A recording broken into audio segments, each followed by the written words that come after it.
В това видео ще видите за пореден път защо Авено е едно от най-добрите масла на българския пазар. Благодарение на колегата от Реновация БГ, който подлага на различни изтезания и изпитания нашето масло, и то не се предава и не се предава, а всеки път показва все по-добри и по-добри показатели.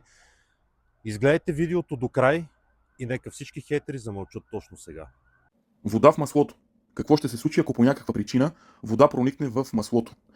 Днес с този тест ще видим какво се случва с маслото. Така че, приятели, останете до края и не забравяйте да се абонирате за нашите канали Facebook, TikTok и YouTube. Често се случва хора да ме питат: вие хубаво рекламирате това масло, на то дали наистина върши работа. Затова подлагаме Авеното на какви ли не мъчения, за да видим реално за какво става въпрос и дали маслото наистина си струва. Пускаме контролен тест на маслото, който цели да покаже, че в маслото няма добавени добавки. Маслото винаги издържа по 5 кг, което е един доста добър резултат за масло без добавка.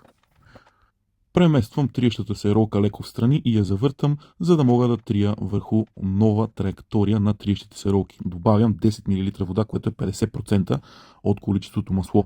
И, разбира се, пускам машината, за да видим какво ще се случи. За масла, филтри, добавки, автокозметика, технически спрелове, Реновация БГ или на посочения телефон.